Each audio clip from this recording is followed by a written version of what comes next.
नवरा: अगं ऐकलंस का? छातीवरचे पांढरे केस दाखवल्यामुळे आज मला सिनियर सिटीजन पेन्शन मंजूर झाली आहे. बायको: चड्डी काढून दाखवली असती तर आपण सर्टिफिकेट पण मिळालं असतं. मुलगा बाबांच्या लग्नाची शिडी बघत असतो. मुलगा: बाबा, मला तुमच्या लग्नासारख्या माझ्या लग्नात पण आयटम गर्ल्स नाचवायचे आहेत. आई: हरामखोर, त्या तुझ्या मावश्या आहेत.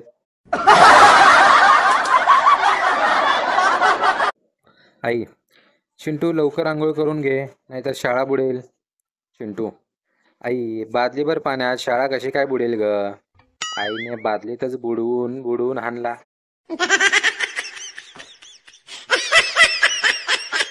बाबा: चंप्या, पुन्हा नापास झालास. जरा त्या पिंकीकडे बघ, तिला 90% मिळाले आहेत. चंप्या: तिच्याकडे बघत राहिलो म्हणूनच तर नापास झालो.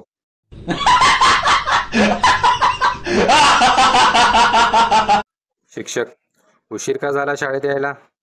चिंटू: आई बाबा भांडत होते सर. शिक्षक: त्याच्या उशीर येण्याशी काय संबंध? चिंटू: माझा एक बूट आईच्या हातात व दुसरा बाबांच्या हातात होता. नवरा: तुझ्या वडिलांना एक वाईट सवय आहे, ती सवय जातच नाही त्यांची. बायको: काय झालं, इतके काय वैतागले आहात? नवरा: जखमीवर मूठ चोळण्याची त्यांची सवय काही गेल्या जात नाही. बायको: नेमकं काय केलं त्यांनी? नवरा: आज पुन्हा विचारत होतं, माझ्या मुलीशी लग्न करून आनंदी आहात ना? नवरा: लाटण्याची व्याख्या काय नेमकी?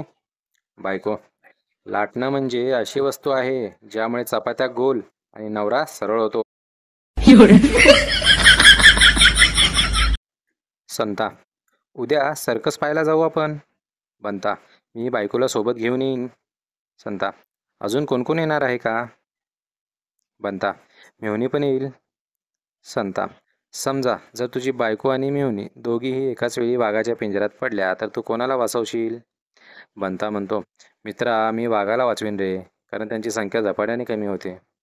No no no no. Bandya त्याच्या गर्लफ्रेंडला घेऊन हॉटेलमध्ये जेवायला गेला. बंड्या म्हणाला, बोल डार्लिंग, काय खाणार तू? गर्लफ्रेंड म्हणाली, माझ्यासाठी पिझ्झा मागव आणि तुझ्यासाठी ॲम्ब्युलन्स. बंड्या: ॲम्ब्युलन्स कशासाठी? गर्लफ्रेंड: मागे वळून बघ ना बेबी, तुझी बायको उभी आहे.